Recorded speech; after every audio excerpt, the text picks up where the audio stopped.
My name is Tamun Lockach. I spent 25 years in Cyber Command, working my way up to Lieutenant Colonel. Most of my life was spent fighting digital wars no one ever saw. I broke into terrorist networks, stopped foreign hackers, and spoke at secret hearings in front of senators who didn't even understand half the terms I used every day. But none of that prepared me for what it would feel like to stand outside my grandfather's house and be treated like a stranger. It was late September. I had just stepped out of a taxi, my discharge papers still fresh in my bag. Everything felt quiet and heavy. The porch light above me blinked. It used to feel welcoming. Now, it felt like I was being watched. My sister, Delilah, answered the intercom. She didn't say hi or ask how I was. She just looked down from the stairs and said, coldly, "I'm calling the police." At first, I thought she was joking. But then I saw her hand over her phone, already ready to call. "You can't just show up here," she said. "This isn't your home anymore, Tamun. You left. You disappeared." "I just got back from serving," I said, my voice shaky. "I thought I could see Mom." "She doesn't want to see you," Delilah replied, her face cold. "Neither does Dad." Then she said something that hit me harder than anything I faced in the military. "You're not in the will. You're not even on the deed." 10 minutes later, a police car arrived. One officer was young, the other older with a military-style haircut. He paused a moment when he saw my uniform, like he recognized me. "Lieutenant Colonel Lockach?" he asked. I nodded, but it didn't matter. "This house belongs to Delilah Thatcher and Richard Lockach," the younger officer said. "You have no legal right to be here." I stepped back as they closed the gate. And that's when I realized, this wasn't like a war. This was family. And I was now the enemy. I didn't leave. I parked my car 2 blocks away and sat in the dark, coat zipped up to my chin. Streetlights lit up the sidewalk faintly. I looked down the road at the house my grandfather built. Its windows still glowed softly, like everything was normal. But it wasn't. The front lawn used to be full of Grandma's flowers. Now it just had one crooked sign, "For sale, private listing." I stared at it until the words blurred.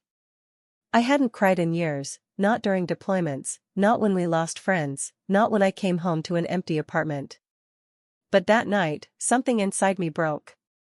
The place that was supposed to be my home, the one where I climbed trees, learned Morse code with Grandpa, and fell asleep under glow-in-the-dark stars, was being erased. And no one seemed to care. I stayed in the car until morning. My uniform was still crisp from the discharge ceremony, but it felt stiff and painful now.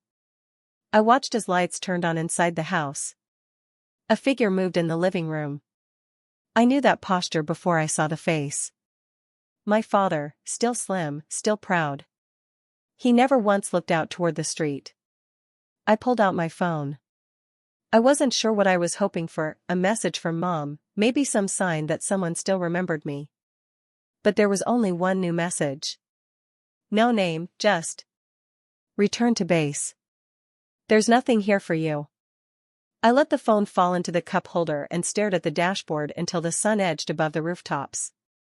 I wasn't going back to base. I wasn't built for surrender. At 9 a.m., I walked into a small cafe just off Jefferson Street. Ruth Clay was already there, sitting in the back corner in a black blazer that made her look like she hadn't aged a day since undergrad. We'd shared a dorm once, a short-lived friendship interrupted by duty and time zones. But when she looked up and saw me, something in her expression cracked open, recognition, maybe regret. She didn't ask how I'd been, just turned her tablet toward me.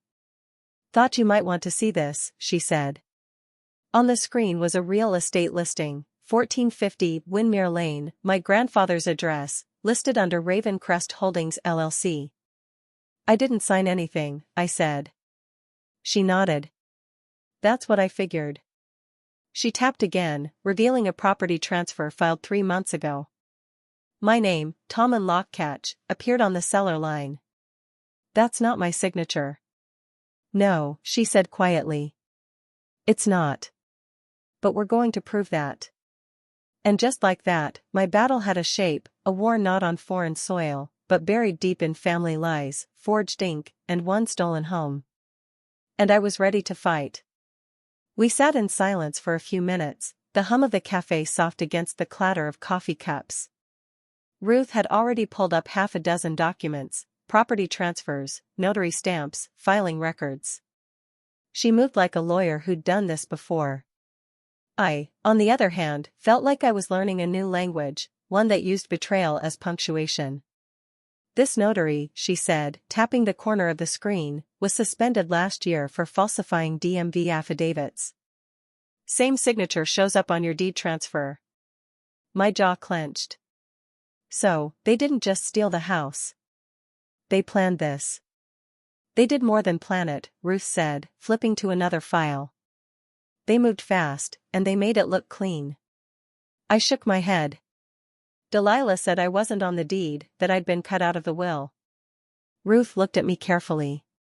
Your grandfather left the house to you, didn't he? I nodded. He told me in person, said it out loud the day before he died, but I never got to see the paperwork. She reached into her briefcase and pulled out a printed county registry record. They filed a new will a month later. That one leaves everything to your father and Delilah. My stomach turned. They forged the will. Could be coerced or forged. Either way, it's not consistent with the version I remember from years ago. We'll need to find an original. I kept copies, I muttered. Digital backups, maybe even his old video journal. Ruth's eyes lit up.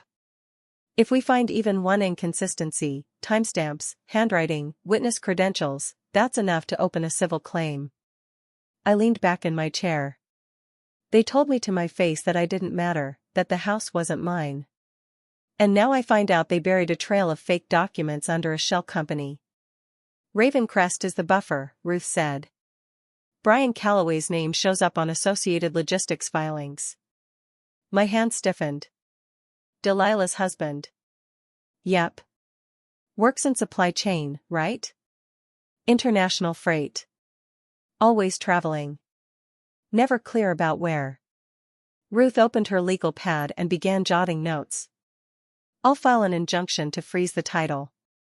We'll subpoena the notary, pull all land records for Windmere Lane, and start tracing Ravencrest's ownership tree. It was methodical. Ruth moved with the precision of someone who didn't flinch at power plays. And yet, I couldn't help feeling like a child again, locked out of her own house, watching the adults steal Christmas. They think I won't fight back, I said. They don't know you, Ruth replied. That night, I drove past the house again. The porch light was off. The hydrangeas were gone. The place looked polished and wrong, like someone had tried to erase the memory of a life and missed only the ghost in the sidewalk cracks. They took my home on paper, but I had a pen, too, and I was going to write myself back in. The next morning, Ruth called me early. Her voice was calm, but there was tension beneath it. I pulled the utility records for the house, she said. Power spikes like industrial refrigeration. Sustained load for what? I asked. That's the thing, she said. There are no permits filed, no business license, no renovations on record, but someone's definitely running equipment that shouldn't be in a residential basement. The silence between us sharpened. I knew that kind of vague, shadow, powerful, quiet, and always hiding in plain sight. I need to see it myself, I said. I figured you'd say that. Be careful, Tamun. That evening, I parked 2 blocks from the house again. Windows cracked just enough to feel the fall air bite my skin. I had no plan, just instinct. Around 10:45, a man appeared across the street, mid-40s, baseball cap pulled low, jacket zipped tight. He didn't look at me, just leaned casually against a lamp post. When he walked away, I noticed something wedged under my windshield wiper, a plain piece of paper, no envelope, one line, all caps. If you're really Tamsin, meet me at Alley 9, 11 p.m. Come alone. I hesitated for less than a second. The alley behind Windmere Lane was barely lit, chain-link fences, old recycling bins, and the faint smell of oil and dust. He was already waiting. Weathered face. Mechanic's hands. A Marine Corps tattoo faded on his forearm. "I knew your grandfather," he said before I could speak. "Name's Ethan. I fix cars at McRae down the road. I've lived here long enough to know when something ain't right." I stared at him, not trusting easily. "What did you see?" "They say you're unstable. That you've got issues from combat. That's what your sister tells the neighbors." I didn't flinch. "Let them talk." "But I've seen men come at night," he said. "Vans, no plates, always black. They back into the alley, unload crates, real quiet. Always the same guy watching. Real tall. Wears gloves. Never speaks." He paused. "Your sister's husband. Brian. He's there every time." The tightness in my chest grew heavier. "Did you see what they brought in?" "Couldn't get close, but it ain't furniture. Boxes get locked inside that basement door. And then power use jumps through the roof." I slipped a small audio recorder from my coat pocket and held it tight. "I need to see it myself." "That's not smart," he warned. "These aren't folks who care about laws." "I don't care if they care," I said. That night, I dressed in black, clipped a camera to my collar, and returned to the alley alone. I stayed low, using the half-burned fence for cover. At 3 a.m., I heard the first low-engine growl. 2 black trucks rolled in, lights off. 4 men climbed out. One of them was Brian. He moved with confidence, gesturing toward the back entrance like he owned it. I recorded everything, their movements, their faces, the timestamps. Then Brian stepped into the warehouse, and I followed. I couldn't get close enough to see inside, but I found a vent with a clear audio path. I slipped the recorder inside and waited. Voices filtered through the metal. "If the officer finds out, no warning. Sever the tie." I stopped breathing. That voice, I knew it. Southern cadence, gravel-lined, slow and deliberate. My father. He wasn't just complicit. He was leading it. I backed away, hand shaking around the recorder. I didn't cry. I didn't scream. I didn't run. I did what I'd been trained to do. I documented. I cataloged. I disappeared into the shadows. Because now, I had proof. And the war had a voice, his. By morning, the recorder was gone. I had returned to the alley just after sunrise, hoping to retrieve it before anyone noticed, but the vent was clean. No device. No trace I had ever been there. That told me 2 things. They knew I was watching.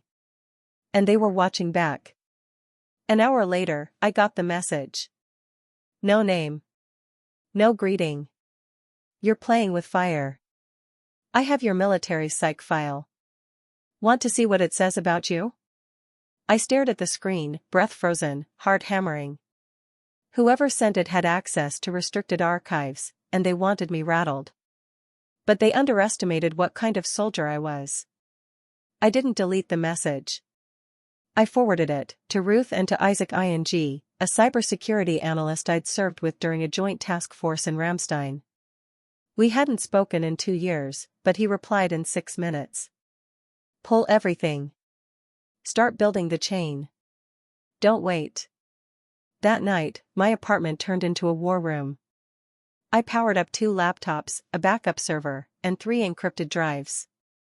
The documents I'd stored over the years, copies of emails, scans of property files, encrypted call logs, were no longer sentimental scraps. They were ammunition. Then came the moment I'd been waiting for. A contact pinged in. Kayla, a digital forensics expert Ruth had on standby, joined our private Zoom call. No face. Voice modulated.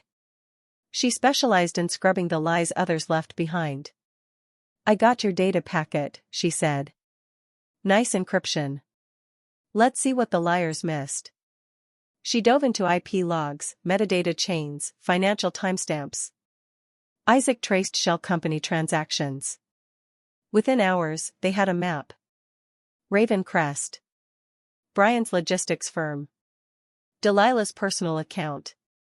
And a series of midnight wire transfers that stank of laundering. Then Isaac froze. Wait, this signature on the leasing contract? It's your father's. He authorized warehouse storage under Raven Crest. I leaned back. The air sucked from the room. He hadn't just known. He'd signed off on all of it. I'm filing an injunction, Ruth said. Forgery, fraud, and conspiracy to commit federal contract abuse. We go to court now. I stared at the screen where my father's name sat under the words. Land use supervisor. They stole my house. Now I would take back the ground they stood on, one paper at a time. 2 days later, we walked straight through the front gates. No more circling the block. No more hiding in shadows. Ruth and I pulled into the driveway of the house my grandfather left me, the house they'd stolen with forged signatures and offshore money. The Lexus was there. So was Brian's black F-Zero. A perfect morning for truth. I wore my uniform. Not because I needed to. Because they needed to see it. Ruth straightened her jacket and handed me the envelope. You ready? I've been ready since the day they called me a stranger. I rang the doorbell. Delilah answered, face freshly painted, a performance smile already in place, until she saw me. Her lips twitched. Then she saw Ruth and the envelope. The color drained from her face. We're here to serve you with a court injunction, Ruth said calmly, placing the documents into Delilah's hand. Effective immediately. All property transfers, leases, and financial movements tied to this address are frozen. The county land office is aware. Delilah stared at the envelope like it might bite her. You can't do this. Brian stepped into the hallway. His tone was slow, oily. You really want to go down this road, Tamsin? I met his eyes. I was trained to walk roads like this. I know how to navigate darkness. He smirked. You don't know who you're fighting. I do, I said. A logistics fraudster. A forged deed accomplice. And a coward who used my name to win federal contracts. His jaw tightened. You're unstable. I've been evaluated. You'll see the results entered into evidence. Ruth stepped in. And if you speak another word of intimidation, we'll file for witness harassment. Delilah clutched the envelope like a drowning woman clinging to plastic. This is our house. No, I said. It was mine, before you rewrote history. We turned and walked back to the car. The door slammed behind us, hard and hollow. In the passenger seat, Ruth exhaled. They'll hit back. I looked straight ahead. They already did. Now it's our turn. Because this wasn't about revenge anymore.